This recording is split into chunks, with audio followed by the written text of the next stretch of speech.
Yes, there are no parody lyrics available because the song is a parody. The song itself is already so silly. It is exactly how you would dunk on Cats the musical. Is you just play this song and you're like, what is this? If I were making up lyrics of Cats and then I listened to this, it would be those lyrics. Right. I'd be like, oh my gosh, I was trying to be stupid. But that's what it kind of is. It's like how Rent the musical makes fun of itself with lyrics like rent. Right.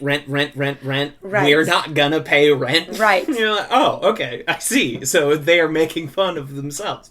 That is how you would razzle Rent if it was a kid on the playground. But this is PodCATS, the pod about cats. I am your host, TV's Kevin Lanigan, and with me today... they're an actor, and you might know them from the improv team, the 96 Bulls. It's Erin Harland. Hi. Welcome to the show. Thanks so much for having me. Thank you for responding to my Twitter DM. Yes, if you end up enjoying this episode of the show, listeners, you can thank the 2000s pop punk band Bowling for Soup. Yeah. When I used my platform as an entertainer to proudly state that Trucker Hat by Bowling for Soup is still a really good song. Absolutely. And you responded to with that the lyrics. in kind. I was like, well, maybe they want to do podcasts. I wrote a tweet about Bowling for Soup not too long ago because I had just started a new job and I hadn't met the CEO. And the day I meet the CEO, he walks over to me. I have headphones in. And he goes, what are you listening to? And I was like... just Bowling for Soup, which was I was revisiting that album because I was like, man, I loved this album so much. So the girlfriend and I recently just listened to it in its entirety while making Blue Apron last week. Oh, wow. All bangers. Yeah. It holds way the fuck up. Yes. We're talking about A Hangover You Don't Deserve. Yeah. An incredible Bowling for Soup album. Yeah, it's the album that 1985 was on. 1985. Most Bowling for Soup songs you've heard, not on Phineas and Ferb, were probably from this album. Probably, yeah. They did have an album before that, but it was not... it wasn't popular. It didn't hit the whole thing, but I have to say, we're finally going on the audio record here. Bowling for Soup is still really good. I don't know. They are. I don't know if you go back to a lot of the bands of your middle school. Oh, absolutely. Okay, I really don't. I listened to Avril Lavigne that yesterday. most of it. I know she's like extremely popular, but right. But yeah. But it still holds up because I'll go back and I'll try and listen to Sum 41 doesn't hold up in the same way. Right. I can still get down to A Hangover You Don't Deserve. Well, I think that there are some bands from your middle school, your childhood, or something where you go back and really the only songs you love were the songs that were hits, and you're like, okay, this makes sense. But it's really something when an entire album is just hit after hit, and you go through it, and it brings up all these feelings.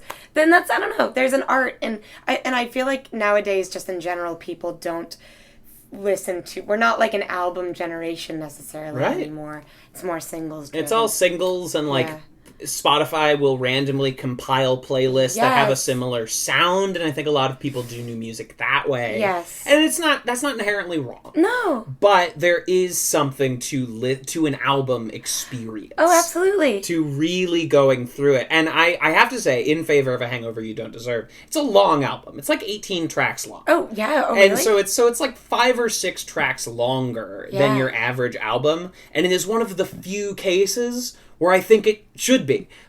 Taylor Swift's newest album is 18 tracks. Mm-hmm. You can cut 6 of those tracks and I wouldn't miss them.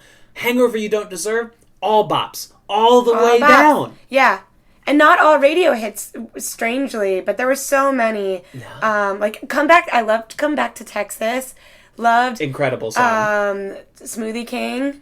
Great song. Yeah, I won't go through I would just go through the entire album, actually. Absolutely. So, Almost and Trucker Hat Almost. and 1985. Oh, yeah. That's the top of your album. And Last Call Casualty was really good. So song. good. Down for the Count, I really like. Oh, that one's these songs still, and I don't listen to it regularly. I know. Still get stuck in my head every so often. Mm-hmm. They're all so catchy. And you know what?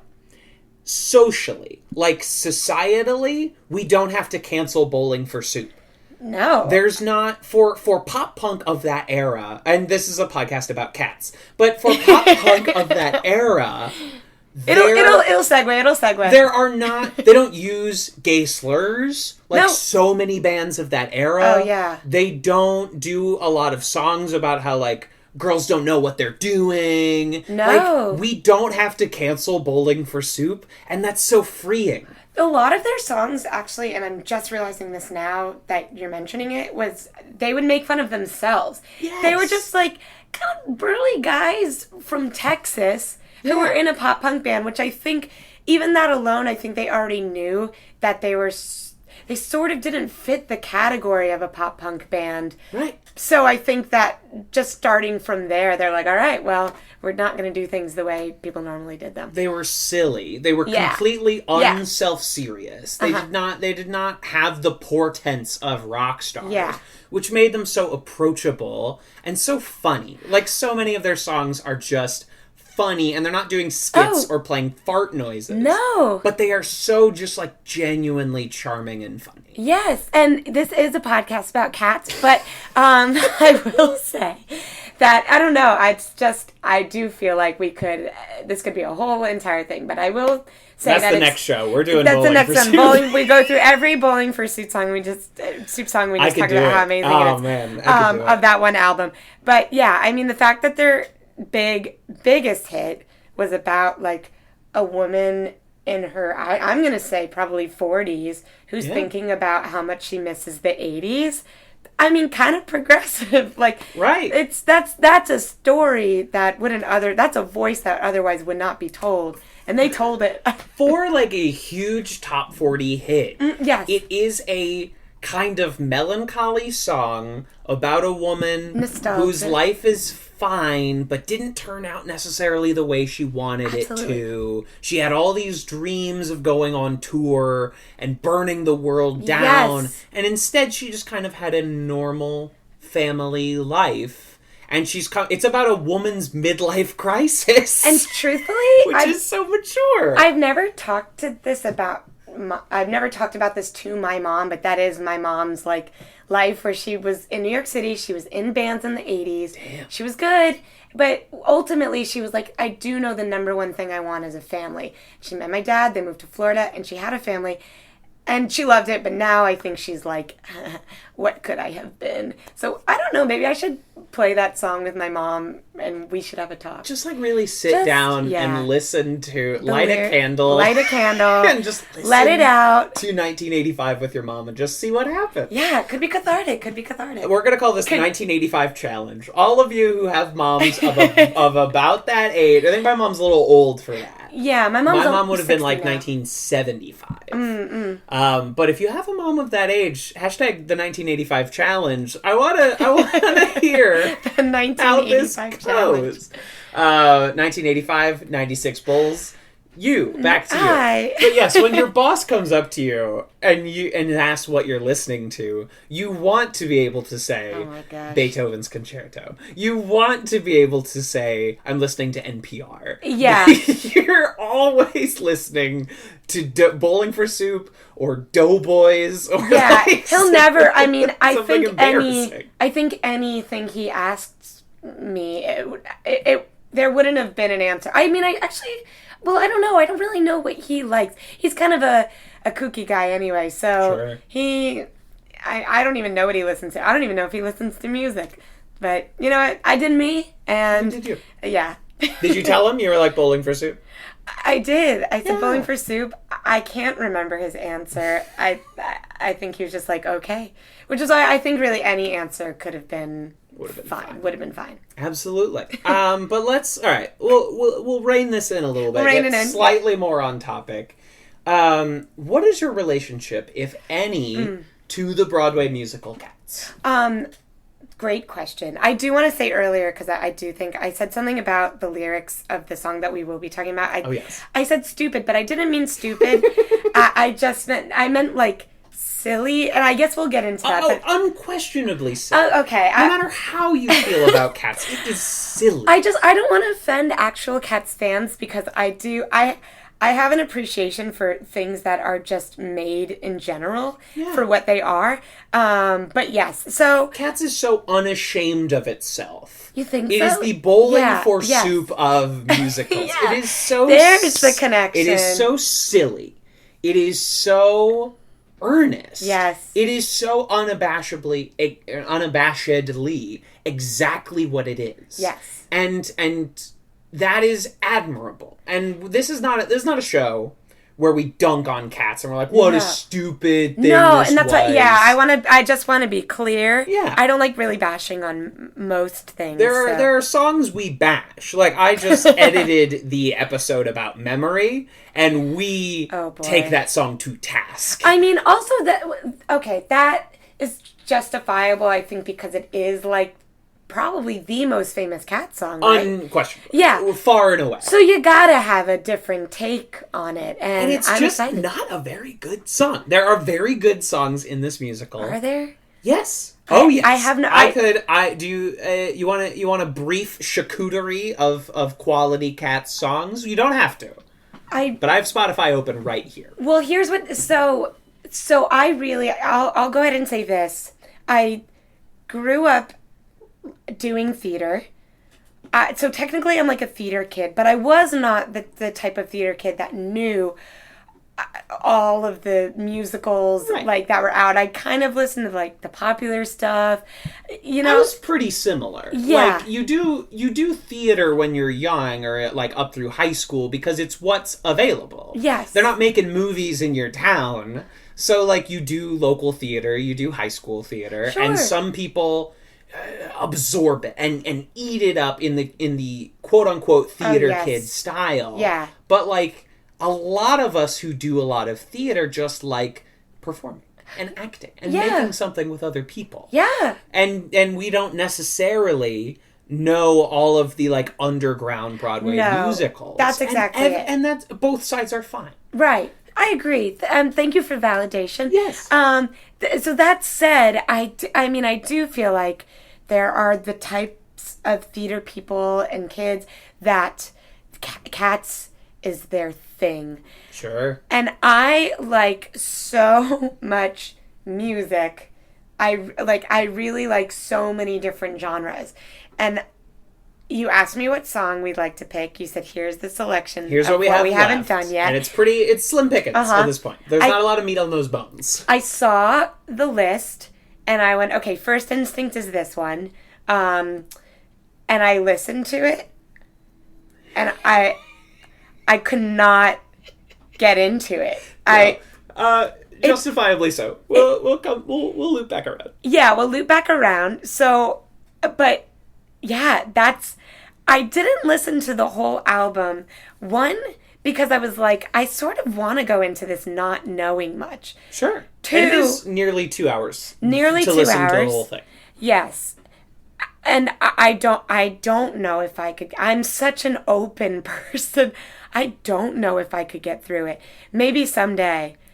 But it's hard. I say this on nearly every episode of the show. Okay. There are 2 types of songs in Cats. Yes. True bops and unlistenable crap. Well, There are only 2 kinds of songs. And I was reading, I was reading about how Andrew Lloyd Webber was only given permission to do this musical if he had used the original text from the poems. Mm-hmm. And I think that's very clear in most you're like, this is a children's poem that got put into music. Yeah, you can. It hits your brain in the same way that like Shel Silverstein does. Sure, it's like very silly, weird. It's and I loved Shel Silverstein. Oh, sure. So it works as a poem, I think. In terms of musicals, this is a really good poem. Yeah, a really good poem. But then I do know that he added some songs, and those songs he was allowed to create his own lyrics for. And I feel like those are probably the better songs, no? It's interesting. Okay. Because, like, a lot of these are from Old Possum's book of Jellicle Cats, which is the poetry basis of this show. Right. But, like, Memory is not from that collection. No. Memory is a different poem. That's like, It's a different T.S. Eliot poem. Wait, it's a T.S. Eliot poem? Yeah. So all of these are T.S. Eliot. Memory is it's unrelated to Cats. He just sort of grabbed that poetry and put it in here. Because that is, like, one of very few songs in this musical that is not just, here's a Cat's whole deal, we're gonna isolate this one cat, and here's what they do, and here's their whole... And they just have a ballad. Everything you need to know. And Memory is just a straight-up ballad. Yeah. They do not mention being a cat in that song. Well, that's why I'm so surprised that it was even a poem in general, because that's, like, that it just goes. It really just goes in its own way, Yeah. and it's like... burning lambs of smoky days. And you're like, okay, I kind of see how this is, like, based on a poem. Oh, boy. But I think, like a lot of poems that get turned into songs, the chorus only happens, like, once in the poem. It's not like they repeat the Memory refrain over Right, and that's the most famous part. Maybe I'm wrong. Maybe this might be one of those times where I'm wrong.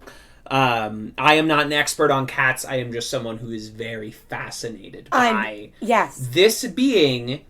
like the Titanic of Broadway. Like a huge, multi-billion-dollar earner that everybody saw, that blew up the Broadway box office. But it is so deeply strange and hard to understand. Yeah, I really don't. It's from what I've heard, it's too theatery. It's like... It's really theater. It's just very jazz hands.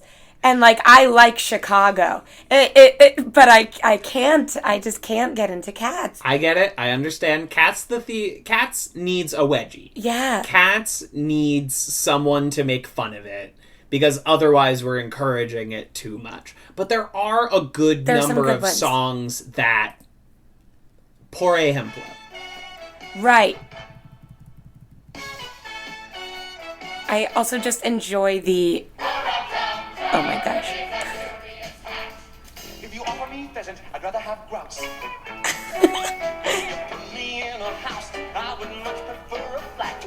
So this is my favorite song. Was this a poem or was this an Andrew?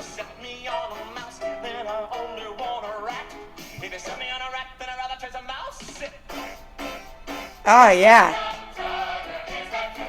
Okay. Yes. Cool. Okay, this is classic. Right, this is classic. This is good. It's an up kind of jazzy number, and it has like a little rock and roll flavor to it in a very 80s way. And so it's not all Memory, and it's not all the very questionable, almost 10-minute song we are covering here. We are covering, yes. But yes, that Cats question is the initial question we ask everybody. So you did theater, but you're not all in on theater, and Cats was never your number one thing, is what I'm kind of getting out of your answer. Yes, and you know what? I mean, I haven't really given it a super fair shot. Like, I think I would like to listen to the album at some point. It's just, my mom really did not like, musicals that were like, la, da, da, da, da, da, sure. And she likes, like, the contemporary stuff. So, and when you're young, sometimes the only, I almost said content. Doesn't content is such a new word. Like, we wouldn't call things a recent would word. We call things content back then? But the things I was exposed to were often things that my parents were watching. So if my parents weren't watching it or didn't expose me to it, I didn't find out about it until way longer. That's just the way of it. If you're not a musical household, sometimes, unless you're super proactive, you're just really not exposed to anything besides, maybe you watch The Sound of Music on Easter. Right. Obviously, the most popular Disney movies are all musicals to some degree or another. Even, like, Lilo and Stitch does not have characters breaking out in song. No, but it's got... Hawaiian music and Elvis music are both very important to that story. For sure. Lilo and Stitch, best Disney movie, best animated movie of all time. It's fantastic. It's phenomenal. Okay, so Cats. What do you... Cats, the movie, then. Yeah. How involved are you in the internet sensation that was the Cats trailer? All right. Here's what I'm glad you asked, because I think I maybe almost would have forgotten. Even though everything I've seen about Cats before the movie, I've been like, I could take it or leave it. The movie, I'm going to say this might be an unpopular opinion, but I actually think they're going to do it really well. I really do. Kind of with you.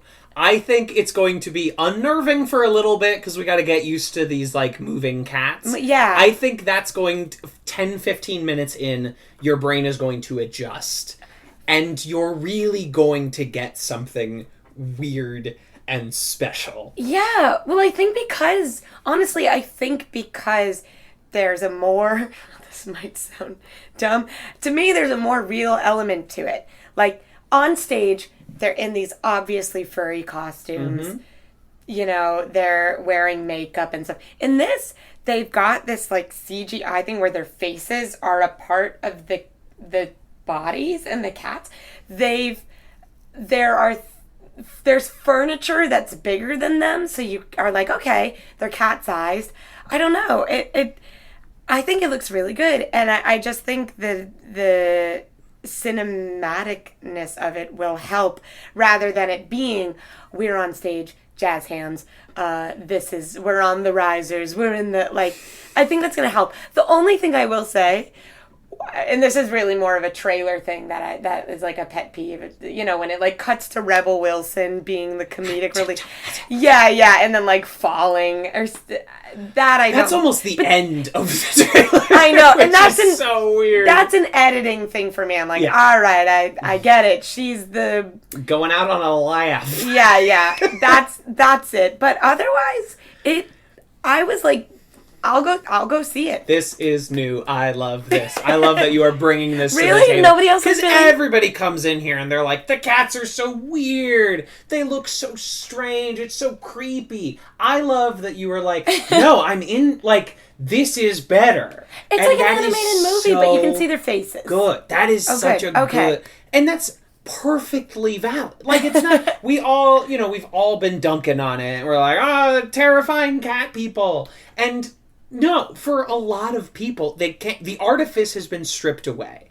And sometimes it varies from person to person, but there's a certain amount of divorce you have to have from a Broadway production because you can see the wheels turning, you can see people taking set pieces on and off. You're like, that is a person in makeup. Yes. Movies are much less welcoming to that. Yes. That doesn't work in movies because your brain doesn't understand that movies are also people moving all the set pieces around. Yeah.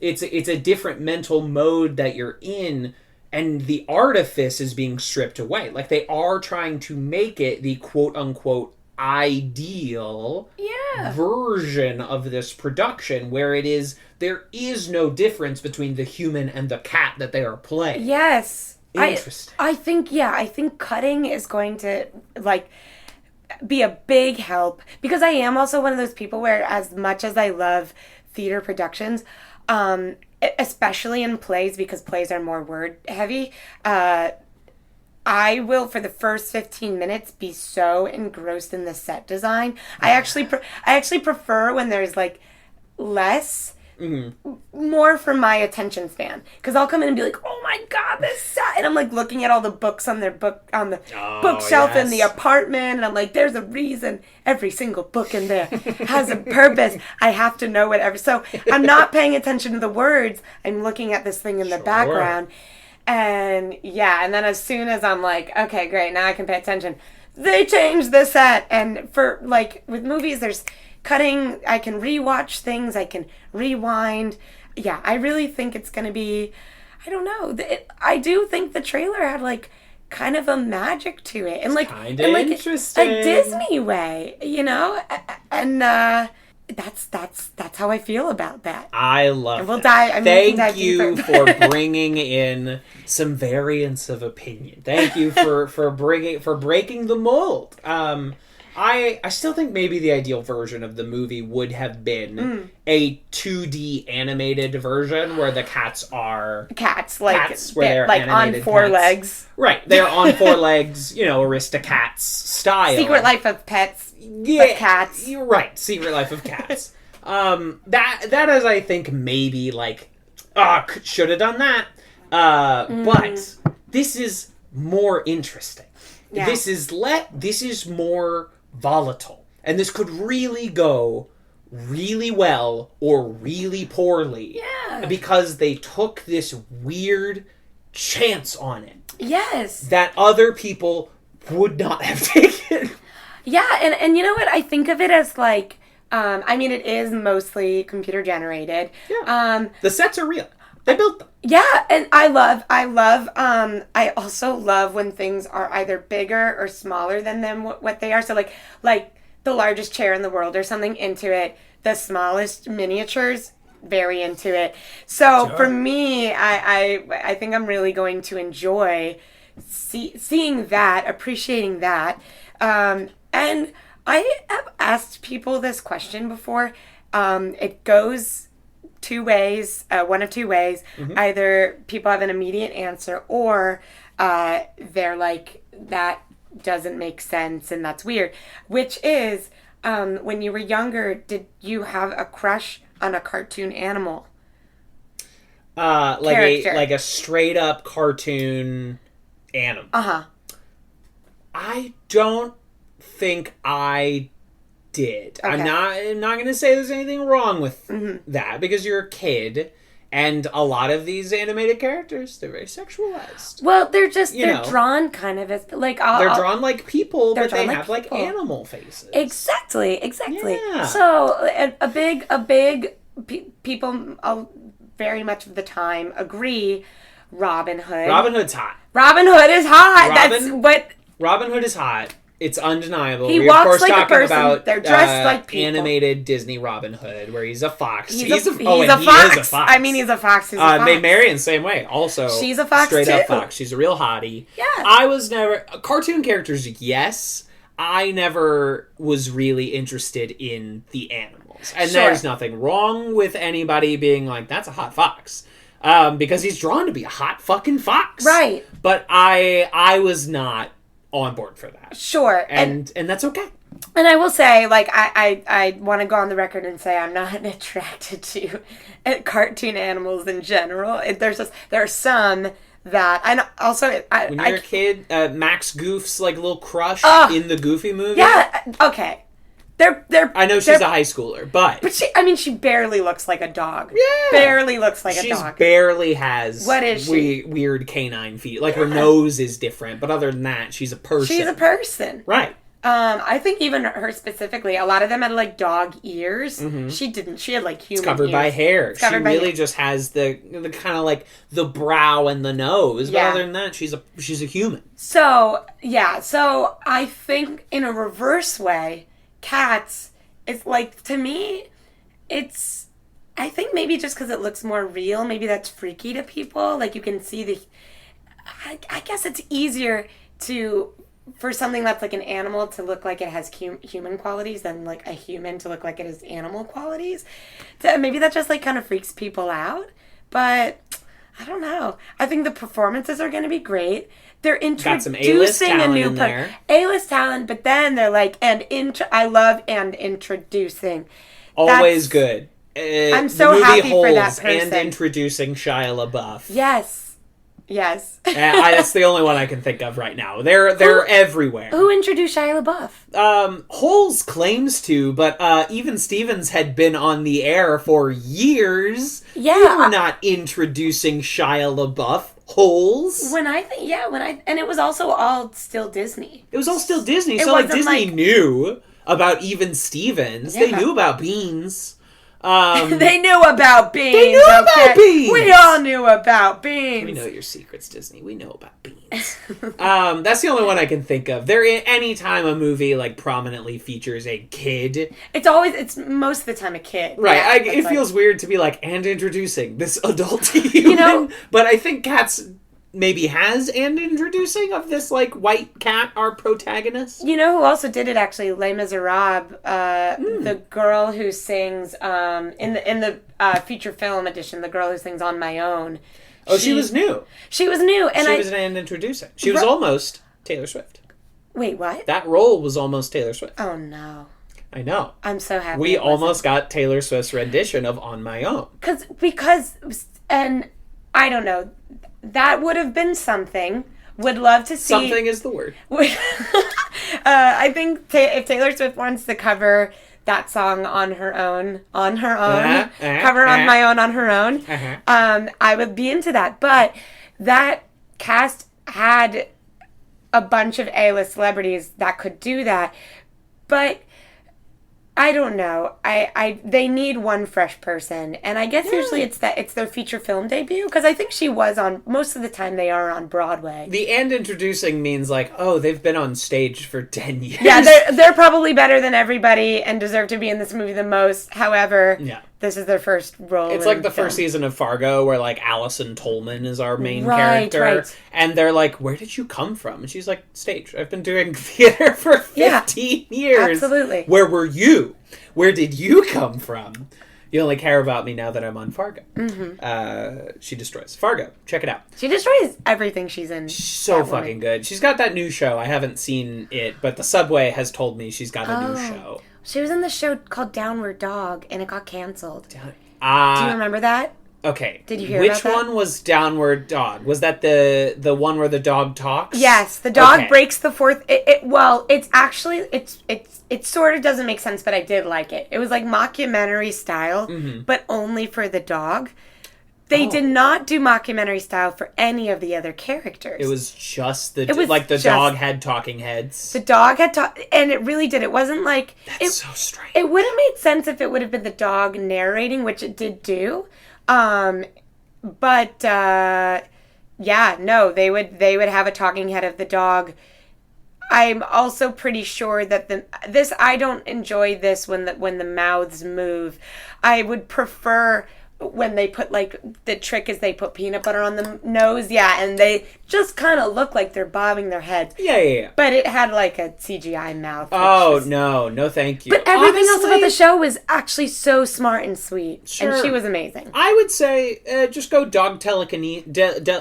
Yeah. Just don't even bother with the dog's mouth. Just have the dog communicate psychically.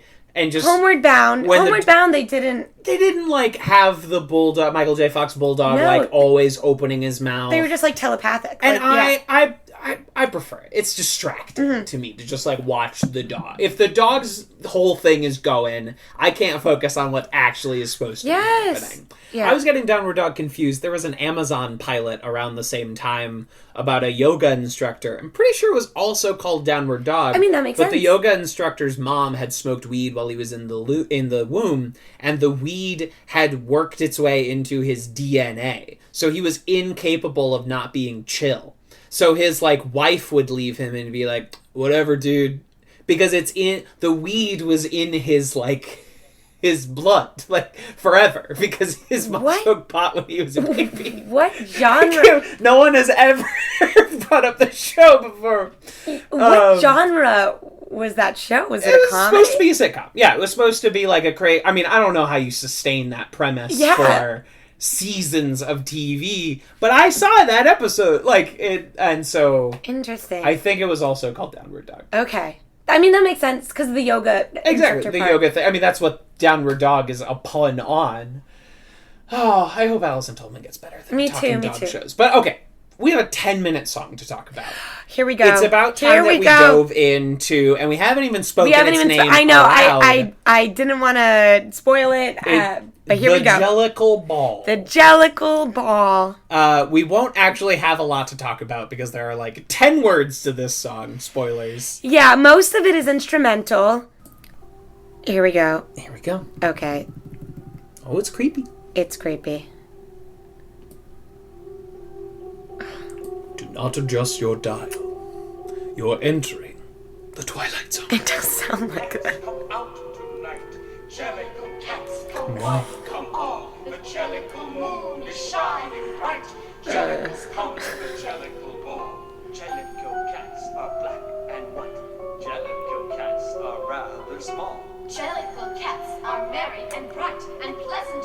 when we catch you all. Jellicle cats have cheerful faces. Jellicle cats have bright black eyes. We like to practice our airs and graces And wait for the Jellicle moon to rise. Jellicle cats develop slowly. Jellicle cats are not That piano. too big. Jellicle cats It's like a xylophone too. we know how to dance a gavotte and a jig. Until the Jellicle moon appears. We make our toilet and take our repose. Jellicles brush behind their ears. Jellicles dry between their toes. Why do people think the show is weird? Moderate size. Why does it have that reputation? Like a jumping jack. Jellicle cats have moonlit eyes. Like, I heard this and when I found out it was a poem, I was like, makes sense. But when I did not know it was a poem, I was like, these are the worst lyrics I've ever heard. This is fucking garbage. That's, Yeah, it reads exactly like the Silverstein rhythm of poetry. it's true. Say we had nothing to do at all. And then it's like,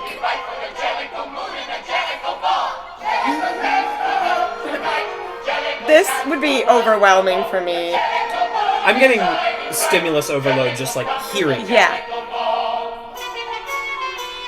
And then it gets like, kind of like, almost like West Side Story-ish. It's just like, do-do-do, do-do, do-do. Like, This is a 7.5 minute dance break, which we hot cannot take, see. Too long.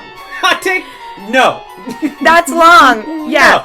No, 7.5 minutes is long. I know it's a ball, but like, I don't But have to come on. be in the ball. Like, do you think, like, is the Yule Ball scene in Goblet of Fire 7.5 minutes of just them dancing? No, and even in Wicked, for Dancing Through Life, there's a part where they go to the party, and there's a little part where it's like, da-na-na-na, and you're like, okay, we're here, but then it gets away from that so fast. We have 7 minutes left. Do you have like a 5-minute stand-up set you want to try? How's everybody doing tonight? No, I Hey, actually... where are you from? Yeah. You look interesting. You two on a date? That's crazy. I love it.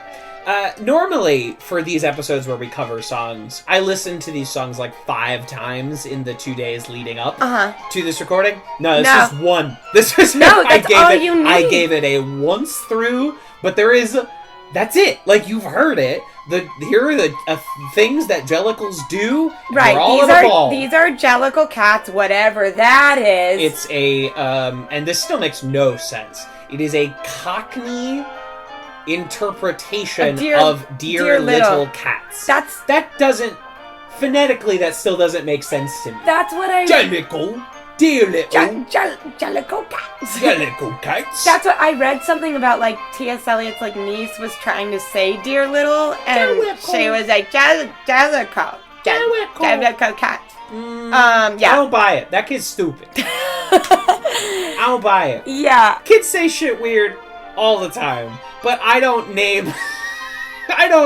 base my whole musical around this nonsense phrase because my niece couldn't pronounce her sister's name right. Yeah. So she called her Moo Moo or something. I mean, can you even imagine thinking about it? I mean, Andrew Lloyd Webber, this part's actually kind of cool. It's kind of pretty. It gets pretty and then it gets bad, and then it gets pretty. But it's just like, I don't know, one long Tim Burton-y, like, score. And if you like that, then great. Yeah, this is a real Elfman Burton opening credits kind of score. Yeah. And then by the time the opening credits are over, you're like, come on, all right, we get it. Yep. Oh, we're doing a whole like motif with these opening credits, where it takes a really long time for the next name to come up. Oh yeah, and I mean I like symphonies and stuff. There is a divide, but what I was gonna say was, like, Andrew Lloyd Webber made this because he loved that book when he was a kid, right? So it was just out of pure nostalgia and sentimentality. It's a pure, like, same reason, Jordan Peele made The Twilight Zone. Right. We're bringing back Are You Afraid of the Dark? Right. It's just people that, like, I loved this when I was a kid, now I want and I have the power. Right. That, like, okay, if you had the power to make anything about, I feel like this music is actually good background music sometimes. If you had the power to make anything, just because you could. Oh, damn. I used And you're to like, have a I good know answer nobody to will like this, but I want to make it and I A can. complete vanity project. Yes, I really do think so. Based on... well, that's certainly what this is. Is this weird vanity. This is kind of cool. Like, if this were, I like, like the this part, opening of the show. See, this would be amazing. It's not. But it also... We're losing all of the reason why this song exists because we're listening to the album version of the song, and you need to see it because they're dancing for 7.5 minutes. It's probably an amazing scene. It's crazy, and then we do a very low key, Grisabella kind of a memory sting. We're getting hints of that, and then it's your act break. Yeah, this is the big closer before everybody goes and refills their drinks. You're right. Waits in line to piss. We are. This is the function of that. Absolutely. And you get none of that when you're just listening to the album version of it. But this is the Jellicle Ball. This is why they're all gathered together. This is their big bacchanalia. They're all coming out. They're all coming out so that they can decide who dies and who gets reincarnated. That is what they're all here to do. Is that a part of the show? That is the plot of the show. It has a plot? They're all... Well, yes and no. It has a frame. The frame is all of the cats are gathered together. It happens once a year. And we're all going to get together. And then old Deuteronomy gets to decide who dies and goes off to the Heaviside layer. And that is the plot. That is the idea, and then it is a series of LinkedIn profiles of here's who I am, here's my whole thing, I should die. Me, I should get to die. Oh. That is the whole idea. It's almost like the opposite of a murder mystery. Right. Where everybody explains their case. It's the scene in Clue where they're I'm this person. It's the dinner table scene of Clue the dinner for the entire show. For the entire show. For the whole show. And you don't get anything cool like Tim Curry and them running around from room to room. No, that never happens. If you love profiles, vignettes... Have you ever looked at a Tinder profile and said, I wish this was a 5.5-minute song? Then you'll love Cats, the musical.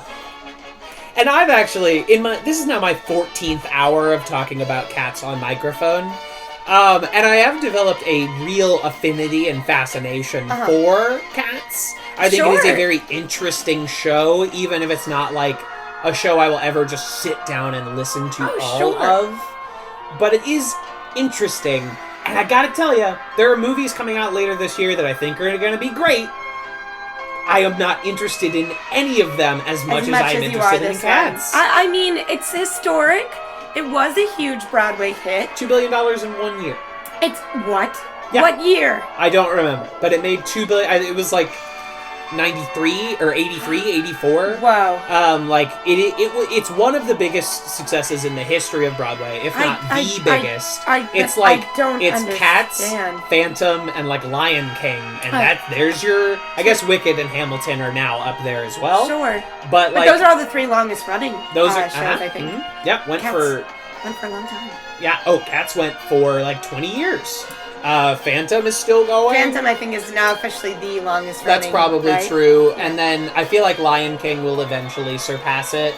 Because Lion King is not going anywhere. No, it's just... that was it. We vamped for we got through it. Hope you all enjoyed that. Hope you enjoyed 9.5 minutes of... I mean, that's it. There's not much to talk about the actual song. It's just here's some weird... All the cats, they're here, and then they dance for 7.5 minutes.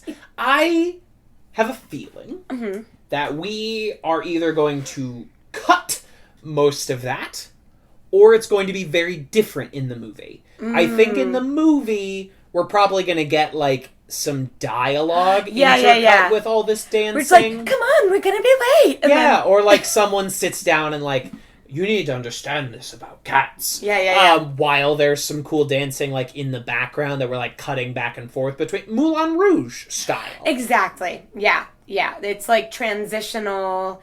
Roxanne. That That's a song, in case you haven't seen Moulin Rouge. Moulin That's Rouge. a song from Moulin Rouge, but also written by The Police. Yeah, sung by the AKA Police. Sting. Many years before the movie Moulin Rouge. But earnestly, gun to my head, I'll pick the Moulin Rouge version. I don't like the Police very much. Oh, sure. I don't like the Police, the entities of law enforcement, or the Police, the 80s rock band. Well, you know what's funny? Okay, so I'll Fuck cops. I know enough about cats to, of course, understand parodies and stuff. And have you watched Crazy Ex-Girlfriend?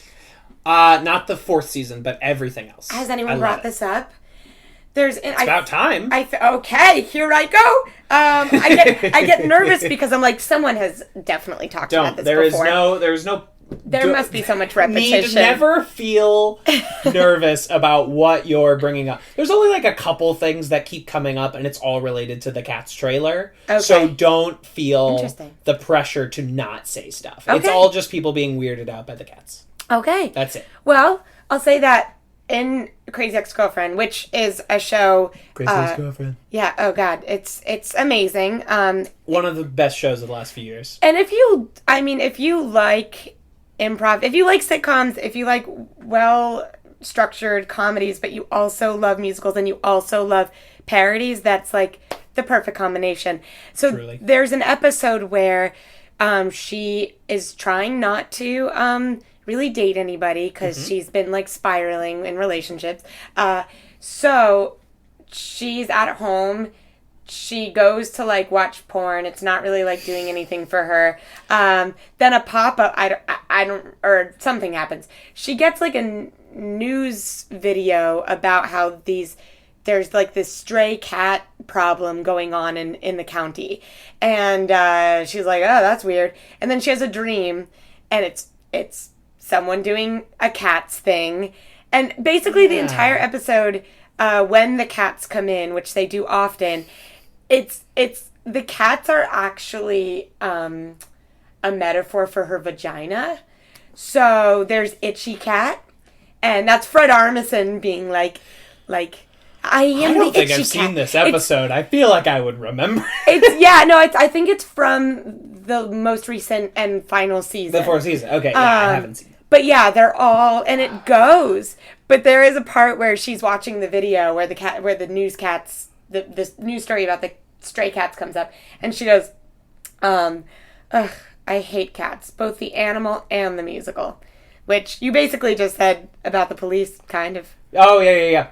It's true. The actual thing. I do. Yeah, Crazy Ex-Girlfriend has strangely not come up a lot on this show, and it feels so tailored to it. Yes. Every musical you love or have ever seen, they do a really great, authentic, like, kind of a parody, really just like a riff on. One of my favorite ones was when they did the Music Man. Music Man, great show. Also really fun to parody. The Simpsons do it well. Crazy Ex-Girlfriend did it really well.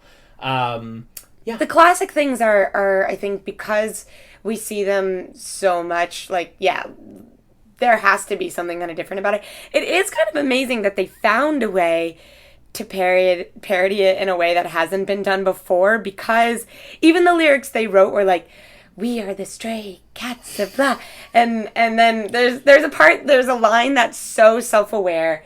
I could look up the lyrics because it's like, let me see. I'll actually, we can keep talking, but we could look it up on the computer. Perfect. If you look up, man. We're going to the All Seasons playlist. I actually don't think they were allowed to put it on this streaming platform. Oh, really? Yeah, they weren't allowed to put it on Spotify, I think, for certain reasons. But you can look up the video. Look up the video. Look up, like, Crazy Ex-Girlfriend Cats, and it'll definitely come up. All right, now we're on to it. We're on it. And I'll show you the video where they get introduced. It's so smart. Looks like we're maybe still having some internet connectivity problems. So I will tuck that. That'll be the song that ends this episode. Yeah. Well, future me will remember to do that. We'll do it. It will happen. Nobody worry. We're going to get back to it. Managed to pull it up here. Interesting. So here's the song Getting By from the Crazy Ex-Girlfriend soundtrack. So good. My anthem as a bisexual man. But I like ladies, I like guys. I realize it's no surprise. But now I see that that's just me. It's not like I even tried. So if you ask me how I'm doing, here is how I reply. I'm getting by. You're so smart. Oh my gosh. I mean, the whole rest of this could just be me going through my favorite Crazy Ex-Girlfriend absolutely, songs. which I've done. Like every time I listen to, you can't just listen to one. And this was them doing, or being inspired by the Mamma Mia soundtrack, or ABBA. For sure. They do everything. They do everything. I mean, I'm always astounded by how smart it consistently was. Ugh.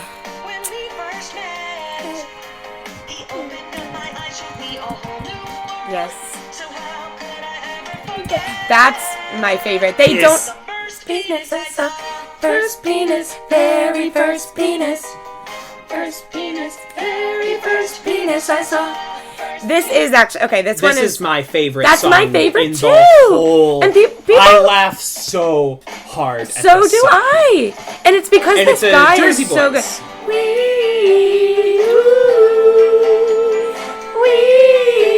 This guy is so perfect. Somebody said to me, "This is your favorite one," and I was like, "Absolutely." 100%. I laughed. Yeah. I peed laughing. Hello, it's me. So also, I love when the lines are really literal. So far out of my vocal range. Allergies. Me too, actually.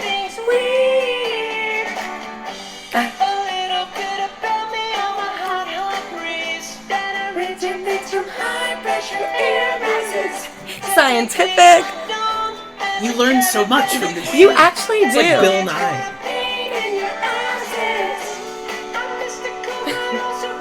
Oh my god. And forest fires with a brother's magic and a high risk of suicide. And then I love, oh god.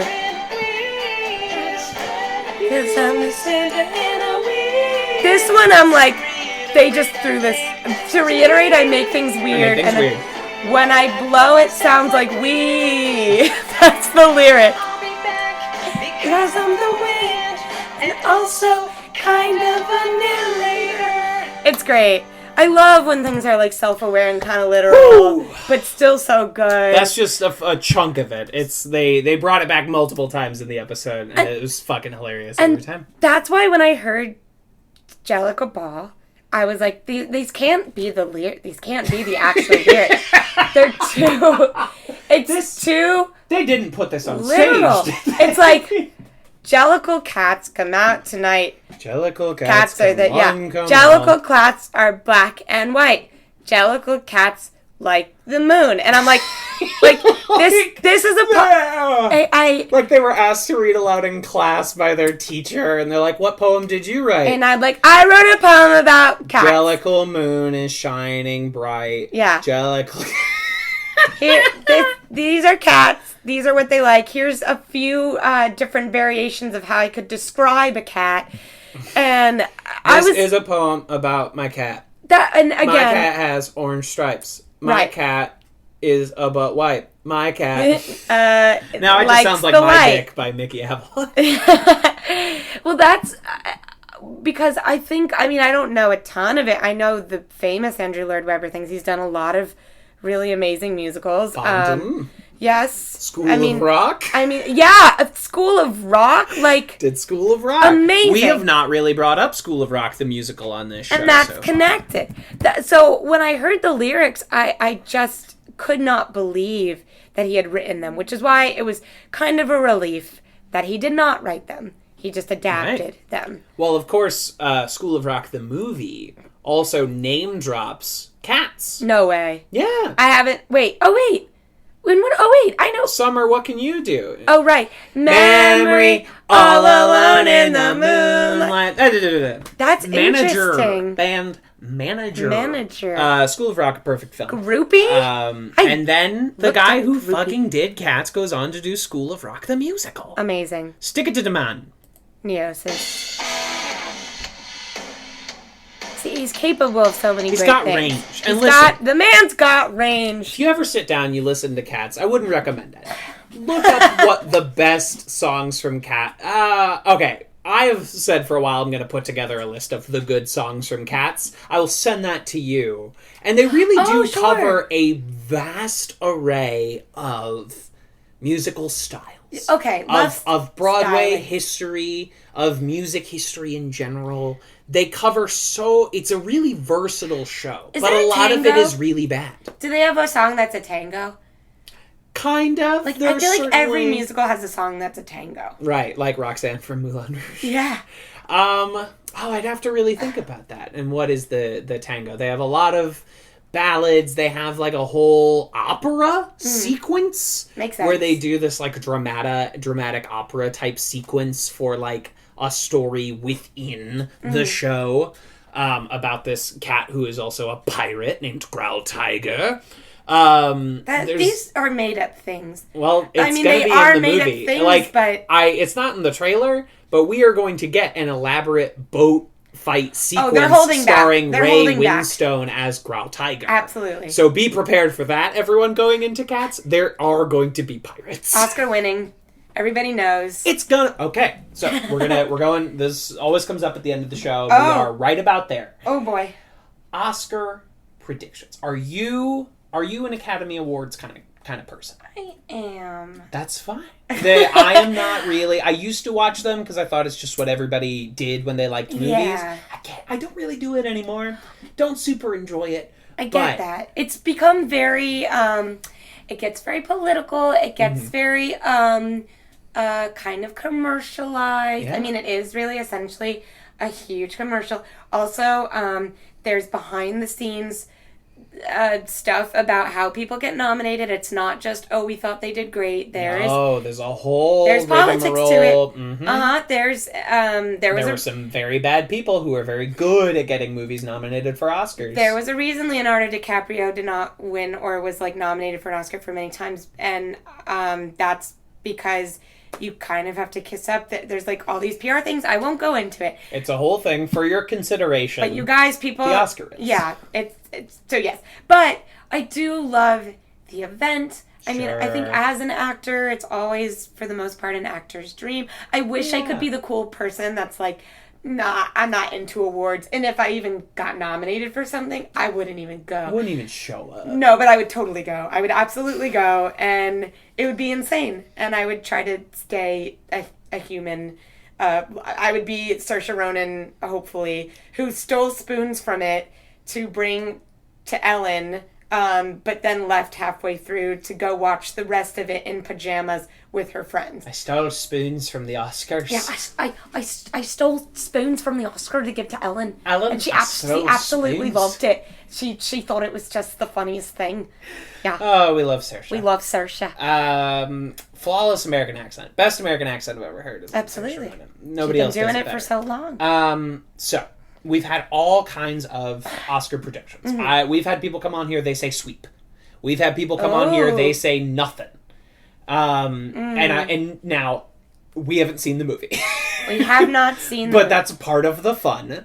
I think it's going to be a stealth player. It's not going to be like a 12 Oscar movie. I think it's like a 5 Oscar movie. We're looking at a couple technicals. At least one acting award. Get prepared for that, everybody. One. Probably Jennifer Hudson.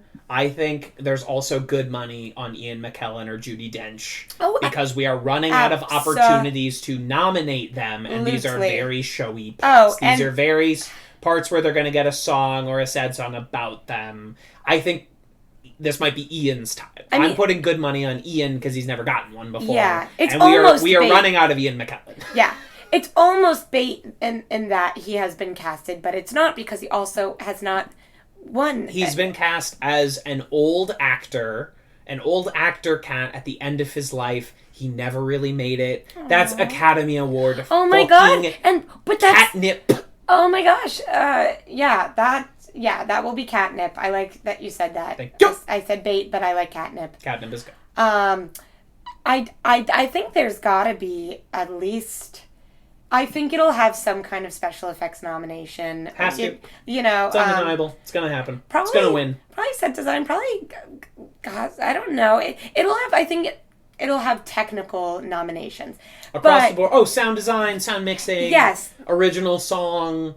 Like, I think 5 is conservative. I agree. You're with me? I'm with you. I really do. I want to get all of the guests together around Oscar season, and we're going to do a big an Oscar roundtable. I want to see what everybody does. Yeah, I don't know if it'll be a sweep.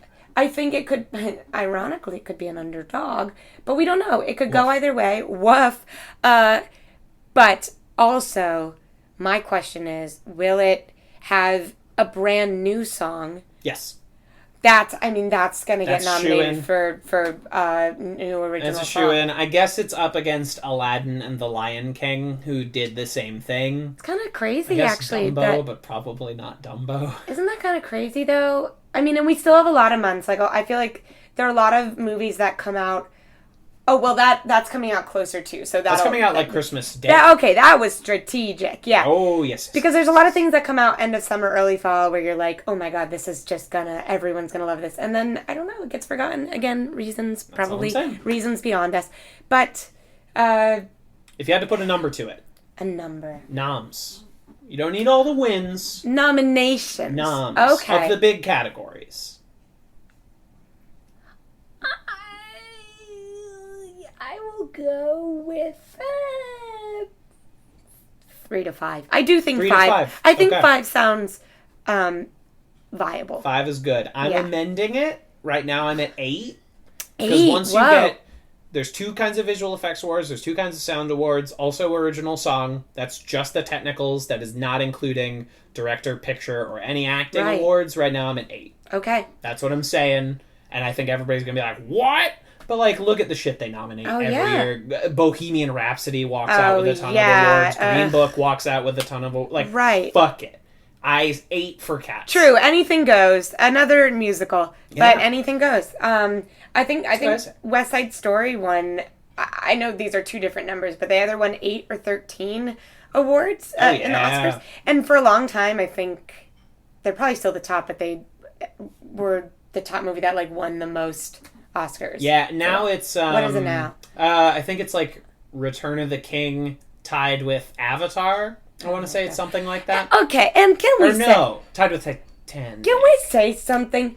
Avatar, basically, that was the Cats Titanic. Like, it was huge. I mean, James Cameron, and there are people... that are kind of like Cat-ish. It's the same thing. So if you're ragging on Cats but you loved Avatar, then you're a hypocrite. Take a step back. Yeah, that's the call out. And I've never even seen Avatar. If you want those kind of hot Maybe I'm the hypocrite. Takes, if you want those kind of angry, violent takes, where can the people find them on the internet? Where can the people find your... hot opinion. You can plug whatever you want to plug now. In case that wasn't clear. I got that. But, I mean, would you say that I have angry, violent takes ever? No, your social media presence is very... very funny. They can be found. It's not as... you're not going to get called out all the time. Good. Well, my thing mainly is I just really try to make fun of myself. I try to make myself the punchline because... I don't know. I just can't have on my conscience that I am making fun of someone else because somebody could easily make fun of me, which is fine. But yeah, it's like... others the way you want to be treated. Yeah, basically. So no, I'll just shit on myself. So if you want to see that, you can follow on Twitter. I'm at I'm Erin Harland, which is IMERINHARLAND. Instagram, and I mean, those are, I think, the 2 big ones. It's not at I'm Erin Harland. It's at _funapologetic underscore. So basically underscore the word unapologetic with an F in the beginning and then another underscore, which I only had to do because another person took it without the underscores and doesn't even use their Instagram. What a monster. Yeah. I kind of want to DM them and be like, can I like buy this off you. What are you using this for? Come on. But then someone made me feel really good about the underscores, and I was like, okay, I'll keep them. Fine. If I must. So that's it. If you want. You should do it. Maybe. Great. And thank you for joining me on the show. Oh, my pleasure. Thank you for responding. This has been a joy. Same. And hey, listen to Bowling for Soup also. Yeah. You got Spotify. I gotta we know reiterate you that. do. I'm just gonna circle it back around to Bowling for Soup. Well done. You know you do. You did that better than I did. Bye. When day is night and night is not day, that's when the cats come out to play.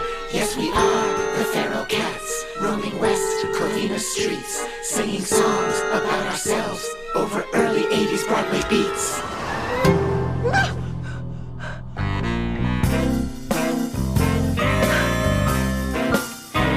I am the hungry cat. I haven't eaten in months. I'm roaming through the streets looking for something to munch. I'm filled with desire. I need to be fed.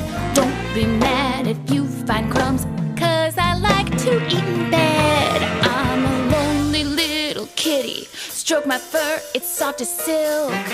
Then bring me what I really want, a saucer of your milk. It's nibble time, mister. We don't need to chase or chat. My cavity needs filling 'cause I'm the hungry cat. That was so weird. What did that mean? I think you know.